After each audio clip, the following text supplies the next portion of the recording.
वर्मा आप ही की बेटी है? हाँ। आई एम सॉरी, आपके लिए एक बुरी खबर है।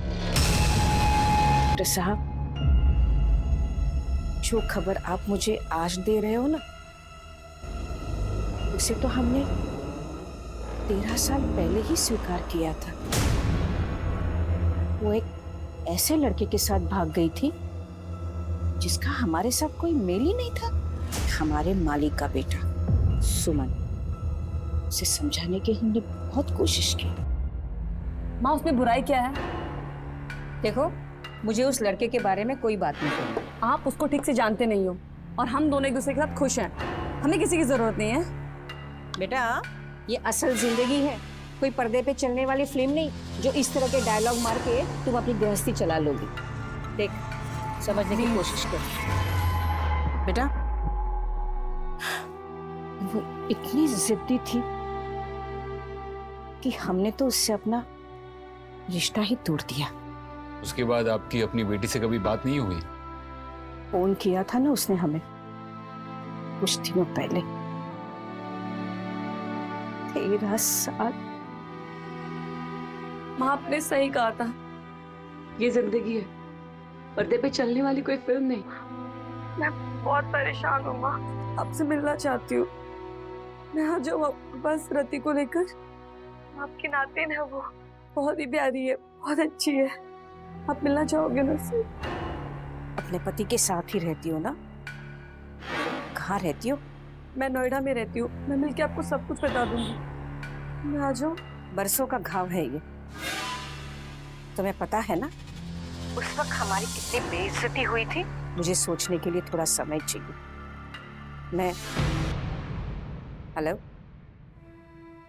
हेलो मैं सोच ही रही थी कि उसे आने दो, मगर मुझे पता है कि मेरी बेटी की मौत का जिम्मेदार उसका निकम्मा पति ही होगा।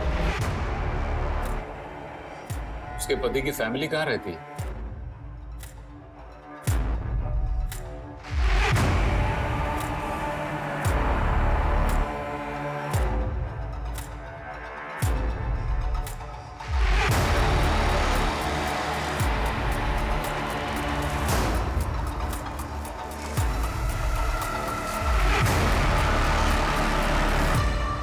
तुम कैसे जानती हो रामजी भाई को?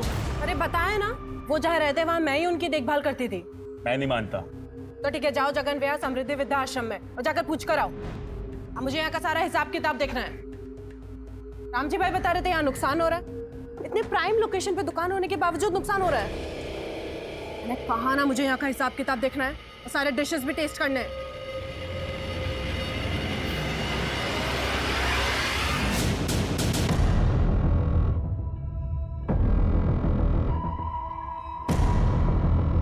तुम ही सुमन के भाई हो? तो ए हीरो, जो बोल रहे उसका ठीक ठीक से जवाब दे। ये सुमत का भाई है। सिर्फ एक माँ के पेट से ही जने थे हम लोग, और इससे ज्यादा कोई रिश्ता नहीं है हमारा। क्यों? क्योंकि वो मेरे बाप का कातिल है। क्या मतलब? क्योंकि पापा हमेशा उसी को चाहते थे, मुझसे कहीं ज्यादा वो उससे प्यार करते थे। हमेशा गर्व से कहते थे कि मेरा सुमंत होनहार है, देखना पढ़ लिख कर बहुत आगे जाएगा। नाम डुबोकर लड़की के साथ भाग गया। पापा वो सदमा बर्दाश्त नहीं कर पाए और चले गए। तुम्हारी अभी बात होती है ना उससे? फोन आता है उसका तुझे? कभी कभी आता है, लेकिन जले पर नमक छिड़कने के लिए, सिर्फ ये बताने के लिए कि उसकी अच्छी कमाई है, खूबसूरत बीवी है, एक प्यारी सी बेटी है। हमारी किस्मत फोड़ के खुद की किस्मत बनाने चला था वो। जी में तो आता है कि इसे मार ही डालूं। कहीं सच में तो तूने उसे जान से नहीं मार दिया? क्या बोल रहे हैं आप? यही कि सिर्फ सुमन नहीं, उसके पूरे परिवार का मर्डर हो चुका है। क्या करते क्या हो तुम? टैक्सी चलाता हूँ। गाजियाबाद नोएडा आना जाना था? टैक्सी चलाता हूँ तो आना जाना तो होगा ही।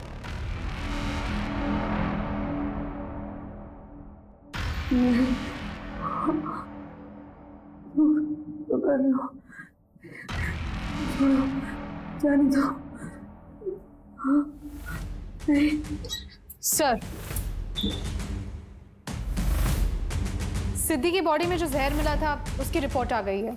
घर में रखने वाला नॉर्मल पेस्टिसाइड था। अच्छा, अब सवाल ये उठता है कि ये खाया गया था या खिलाया गया? आपको क्या लगता है? ये ऑनर किलिंग हो सकती है? मेरा मतलब है इतने सालों की नफरत और गुस्सा, और फिर बेटी ने माँ को कांटेक्ट भी किया था। लेकिन एक और बात, सिद्धि अपने पति के खिलाफ कुछ कहने के लिए थाने आई थी। वो क्या बात थी ये भी जानना जरूरी है।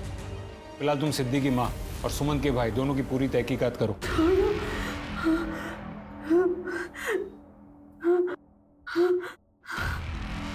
जाने दो मुझे, जाने दो।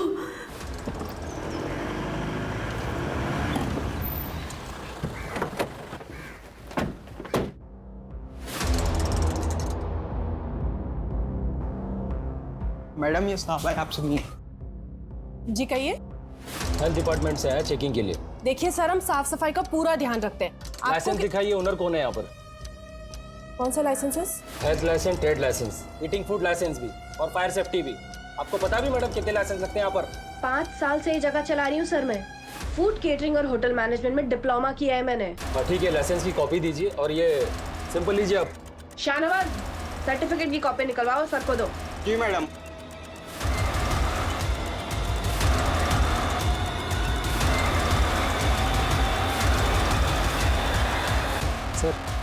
सर ये लाइसेंस के पेपर देखने में ऑर्डर में ही लग रहे हैं सर, और कुछ ऐसा संदेहजनक नहीं दिख रहा सर।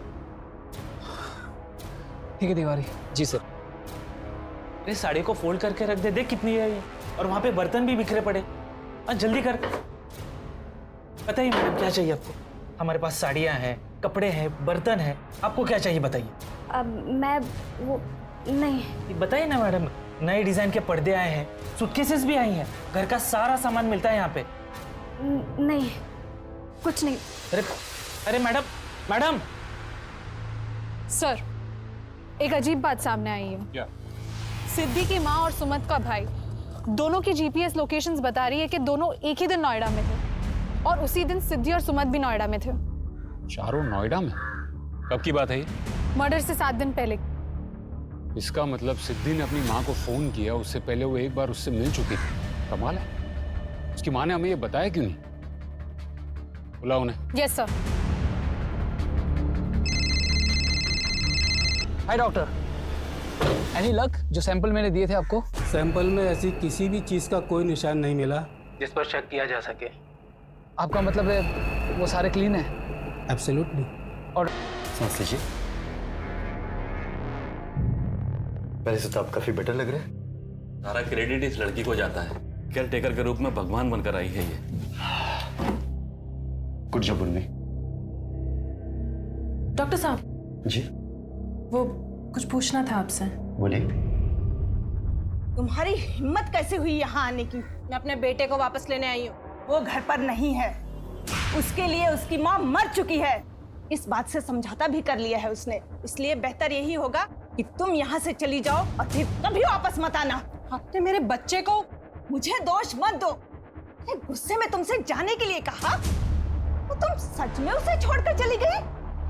उसे समझाने के लिए कोई ना कोई बहाना तो बनाना ही था ना मुझे। और आपने वही कहानी बनाई ना जो आप चाहती थी कि सच हो जाए, है ना?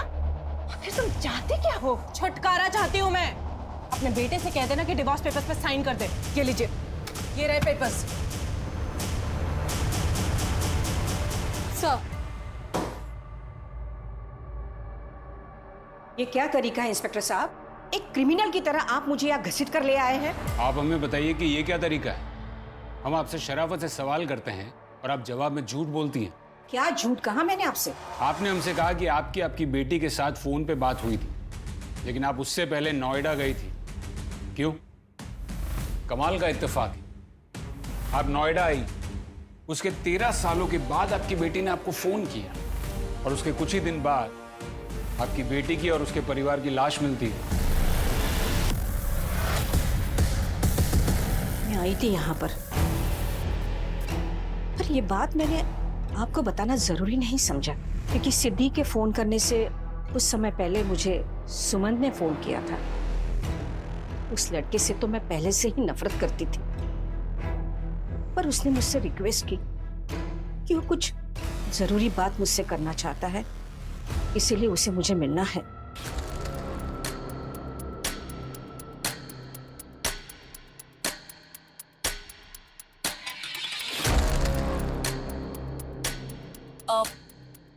कहाँ लेके आए? आओ बताता हूँ। लेकिन हम कर क्या रहे हैं यहाँ? मैंने कहा था ना सरप्राइज है, अभी पता चल जाएगा। अरे लेकिन जा कहाँ रहे हैं यहाँ पे? मुझे तो समझ में ही नहीं आ रहा है कुछ। सिद्धि आओ तो सही, बताता हूँ। लेकिन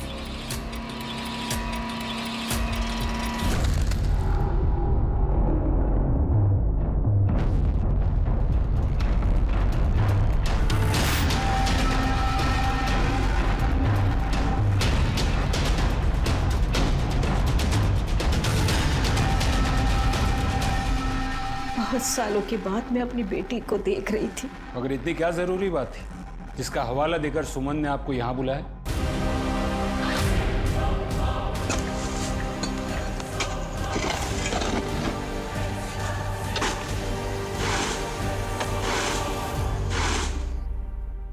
आप जानते हैं इसे? हाँ जानता हूँ, मगर अब ये यहाँ काम नहीं करती। कब छोड़ी इसने नौकरी? करीब 2 साल पहले, जब रामजी भाई की मौत हुई। रामजी भाई कौन? उसके पति 40 साल बड़े थे उससे। जब उर्मी यहाँ ज्वाइन हुई थी तो रामजी भाई उसे बेटी बेटी कहते थे और बाद में, लेकिन जो होता है वो अच्छे के लिए होता है। रामजी भाई जाते जाते उसके लिए वो ढाबा छोड़ गए। इतने प्राइम लोकेशन पे दुकान होने के बावजूद नुकसान हो रहा है। मैंने कहा ना मुझे यहाँ का हिसाब किताब देखना है। वैसे भी उर्मी अभागी थी बेचारी। पहला पति जेल चला गया और दूसरा दुनिया से। सुना है आजकल वो वही ढाबा चला रही है। पहला पति जेल में? जी। बताइए मैडम, ऐसी कौन सी जरूरी बात थी जिसके लिए सुमत ने आपको यहाँ बुलाया था? मैं क्या कहूँ आपसे, सिवाय इसके कि मैं बहुत शर्मिंदा हूँ। मैं आपकी बेटी को रोजमर्रा की जरूरत की कोई चीज भी नहीं दे पाया, लेकिन मैं क्या करूँ। मैंने बहुत कोशिश की, लेकिन मेरा काम सेटल ही नहीं हो पाया और ना ही कोई ढंग की नौकरी ढूंढ पाया मैं। इतने सालों में हमारी हालत बद से बदतर होती चली गई। लेकिन बस अब बहुत हुआ। सिद्धि ये जिंदगी डिजर्व नहीं करती। आप प्लीज सिद्धि को अपने साथ ले जाइए। मैं समझ सकता हूँ तुम्हें सुनकर जितना बुरा लग रहा है उससे कहीं ज्यादा बुरा मुझे लग रहा है, लेकिन सिद्धि मैं तुमसे बहुत ज्यादा प्यार करता हूँ। मैं बस तुम्हें खुश देखना चाहता हूँ। मैं तुम्हें वो खुशी कभी नहीं दे सकता। मुझे पता है तुम ये सब क्यों कर रहे हो। सिद्धि, सिद्धि मेरी बात तो सुनो। सिद्धि तो वहां से गुस्से में चली गई। उसके पीछे पीछे सुमन भी गया और कह के गया कि मैं अभी आता हूँ। काफी देर हो गई, मैं उन दोनों का इंतजार करती रही और फिर वहां से निकल गई। और ये बात आपने हमसे छुपाई क्यों? आपको लगता होगा कि वो बहुत अच्छा पति था, मेरी बेटी का ख्याल रखता था, पर नहीं, ये सब कुछ ढोंग था। अरे उसने तो मेरी बेटी की जिंदगी नरक कर दी थी।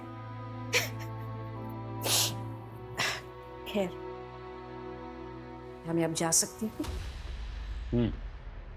उम्मीद है कि इस बार आपने सब सच सच बताया होगा।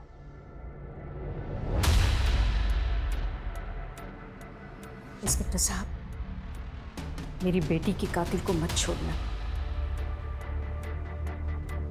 वर्षा, अगर हम शुरू से कैलकुलेट करें तो सबसे पहले हमें सिद्धि, सुमंत और रति की लाश में पोस्टमार्टम के मुताबिक सबसे पहले तीनों में से सिद्धि की मौत हुई और वो भी जहर खाने की वजह से।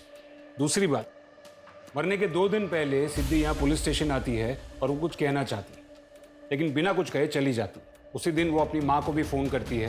माँ, आपने सही कहा था, ये जिंदगी है, पर्दे पे चलने वाली कोई फिल्म नहीं। माँ, मैं बहुत परेशान हूँ माँ। इन दोनों बात में एक चीज कॉमन है कि वो अपने पति के बारे में कुछ कहना चाहती थी। और मेरे पति, मुझे लगता है जो कुछ भी मेरे साथ हो रहा है इन सब के पीछे उनका ही हाथ है। और तीसरी बात, यहाँ आने या फिर अपनी माँ को फोन करने के 4 दिन पहले सुमन सिद्धि की माँ को यहाँ बुलाता है और उसे कहता है कि अपनी बेटी को लेकर जाओ। आप प्लीज सिद्धि को अपने साथ ले जाइए। इस पूरे मामले में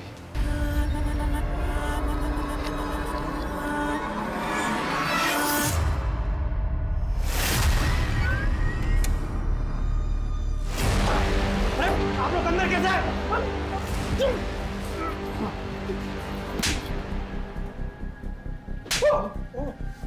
मानना पड़ेगा, काबिलियत तो बहुत है तुझ में। काश अपना दिमाग सही जगह पर इस्तेमाल किया होता, ना ही कि क्राइम में। अब ये लाइसेंसेस, पासपोर्ट्स, ग्रेजुएशन सर्टिफिकेट्स, इनके अलावा और कौन कौन से डॉक्यूमेंट्स तेरे फर्जी घूम रहे मार्केट में? बोल। ये तूने बनाया? हाँ सर। और क्या क्या बनाया इनके लिए? बोल बोल। कुछ नहीं सर, और कुछ नहीं। सर, हमने चेक किया, सुमंत का भाई सुनील उस दिन नोएडा भाड़ा लेके आया था। उसकी दूसरी एक्टिविटीज पे कुछ शक करने जैसा नहीं लगा। और एक बात सर, हमारे खबरी के मुताबिक सेक्टर 78 की मार्केट में सिद्धि और सुमंत दोनों को देखा गया था। और जिस आदमी ने उन्हें देखा था, उसे ये बात इसलिए याद है क्योंकि सिद्धि और सुमंत दोनों बहुत लड़ रहे थे, लेकिन किस बात पे लड़ रहे थे वो सुन नहीं पाया। सिद्धि रुको, छोड़ो मेरा हाथ। तुमने मेरी मर्जी के खिलाफ ये सब क्यों किया? और मेरी माँ बिल्कुल सही कहती थी कि तुम मेरे लायक ही नहीं हो। सिद्धि, एक बात तो जाहिर है कि दोनों में बनती नहीं थी, लेकिन जैसे इस आदमी ने सुना है, शायद दूसरों ने भी सुना होगा। हमें इनके बारे में और इन्फॉर्मेशन चाहिए। जी सर। ऐसी कौन सी बात है जिसकी वजह से जिंदगियां ऐसे खत्म हो गई?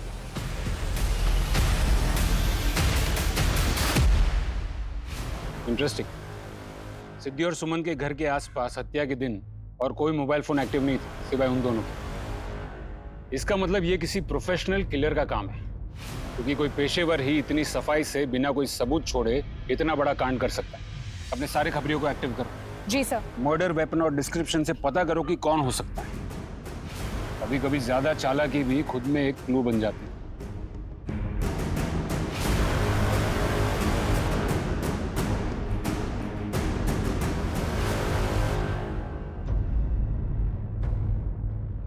सर, चाय वालों को तो कुछ नहीं पता। चलो वहां जाके दीजिए। ये ले, ये सब घड़ी करके रख। ये वो बाजू पकड़। अरे सर आइए, क्या दिखाऊं आपको? आपने इनको देखा है?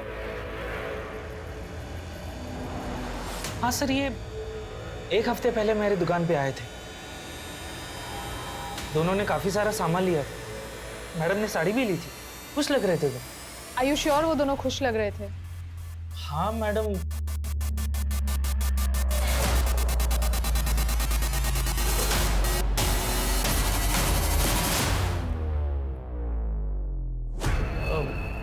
मतलब खुश तो लग रहे थे, इतना नोटिस नहीं किया मैडम।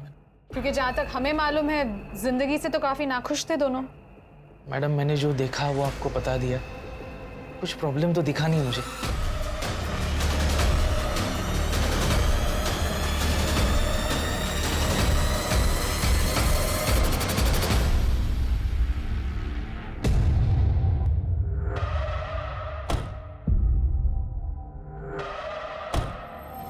ये देख, ये नया माल आया है ना, इसको वहां पे उस कॉर्नर में रख। और ये धूल देख कितनी है। आइए मैडम, बताइए क्या चाहिए आपको? जी मुझे वो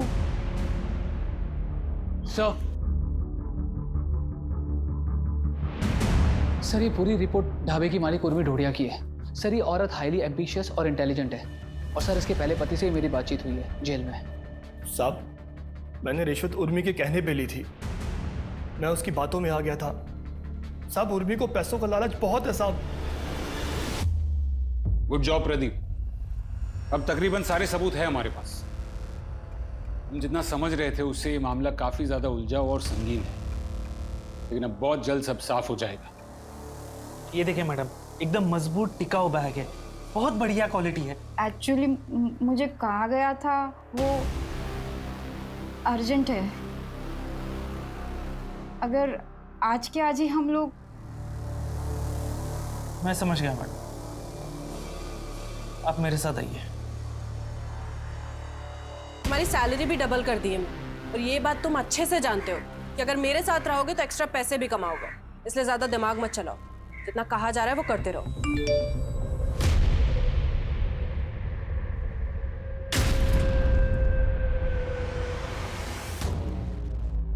thank you so much sir, आपने सब कुछ बहुत अच्छे से समझा दिया।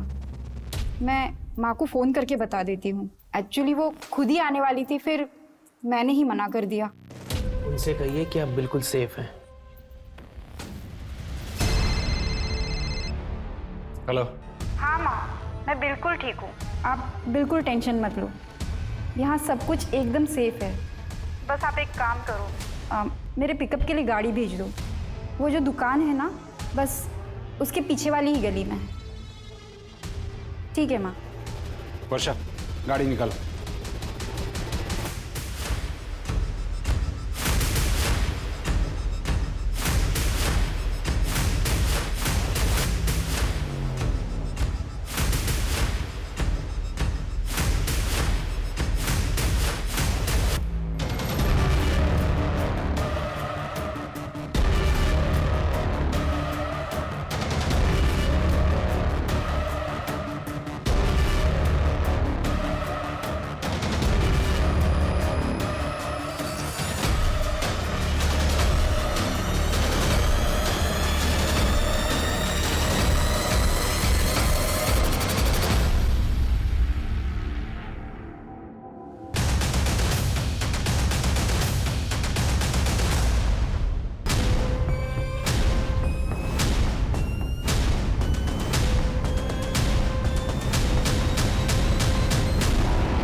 हाँ मदन बोलो, मरने वाली फैमिली की सुपारी किसने दी थी, कुछ पता चला?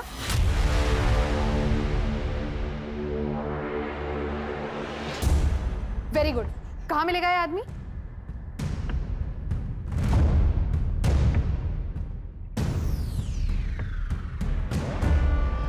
सर, किलर के बारे में इंफॉर्मेशन मिली है। गुड, टीम तैयार करो, उठा लो उसे। Right sir.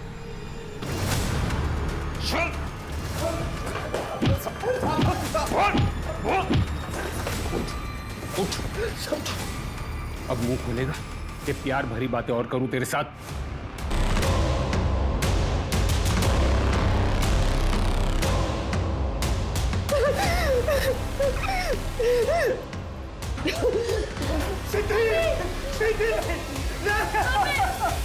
सिद्धि, ये क्या कर रही हो तुम?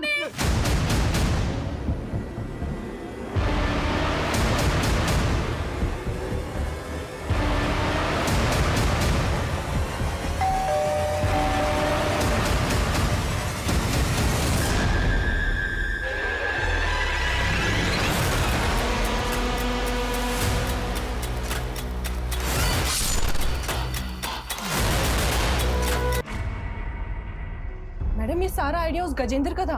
हम दोनों की दुकानें आसपास थी तो वो कभी कभी खाना खाने आ जाता था। फिर एक बार बातों ही बातों में उसे पता चला कि मैंने डॉक्टर को असिस्ट किया, तो ये दुकान और ढाबा चला के हम अमीर नहीं बन सकते उर्मी जी। मेरी दुकान के पीछे जगह है और आपके पास हुनर है। अगर आप रेडी है तो पैसों की बारिश हो सकती है। कैसे? हर प्रेग्नेंट औरत मां नहीं बनना चाहती। सही कह रहे हैं आप। जब मैं भी मां नहीं बनना चाहती थी तब मुझे भी कोई रास्ता नहीं मिला था। तो आपसे बेहतर कौन समझ सकता है कि हमारे समाज में ऐसी औरतें हैं जो ये कदम उठाना चाहती है लेकिन उठा नहीं सकती क्योंकि उनके पास जगह नहीं है। सिद्धि का मर्डर क्यों करवाया? साबु सिद्धि हमें धमकी देके गई थी। सिद्धि रुको, छोड़ो मेरा हाथ। तुमने मेरी मर्जी के खिलाफ किया ये? अभी हम दूसरे बच्चे के लिए तैयार नहीं थे और लड़की के लिए तो कतई नहीं। कितनी घटिया सोची तुम्हारी। और मेरी माँ बिल्कुल सही कहती थी कि तुम मेरे लायक ही नहीं हो। छोड़ूंगी नहीं मैं तुमको, और न उन लोगों को जिन्होंने मेरे साथ ये सब किया है। सिद्धि, साहब मैं डर गया था, उर्मी के बहकावे में भी आ गया था। उसने मुझे कहा था कि सिद्धि का जिंदा रहना हमारे लिए खतरनाक हो सकता है। फिर मैंने एक किलर को कांटेक्ट किया। सिद्धि और उसके परिवार के मर्डर के बारे में क्या कहा इसने? मर्डर? सर नहीं सर, मेरा किसी के मर्डर से कुछ लेना देना नहीं है। और कितना झूठ बोलोगी तुम? तुम्हारे लालच की वजह से तुम्हारा पति जेल चला गया। कुछ दिनों के लिए एक डॉक्टर को असिस्ट क्या कर लिया? तुमने अपने आप को डॉक्टर घोषित कर लिया। नहीं सर, तुम्हारी सारी फेक डिग्रीज है हमारे पास, और डिग्री बनाने वाला भी।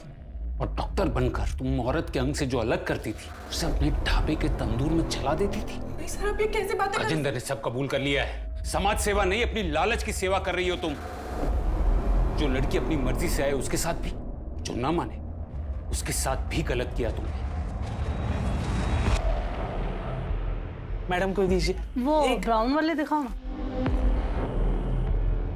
ये देखिए। अरे अरे अरे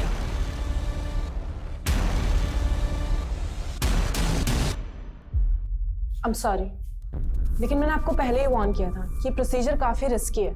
और आपने भी नहीं बताया कि अर्पिता को पहले से ब्लड प्रेशर का प्रॉब्लम था। हाँ, मैं खुद को ही नहीं पता था कैसा ब्लड प्रेशर है। देखिए अब इसमें मैं क्या कर सकती हूँ। और आपने रिटन कंसेंट पे साइन भी किया है, जिसके क्लॉज में साफ साफ लिखा है कि जान को खतरा हो सकता है। देखिए, ये मान लीजिए कि वो ऊपर वाला आपकी प्यारी बेटी को अपने पास रखना चाहता था।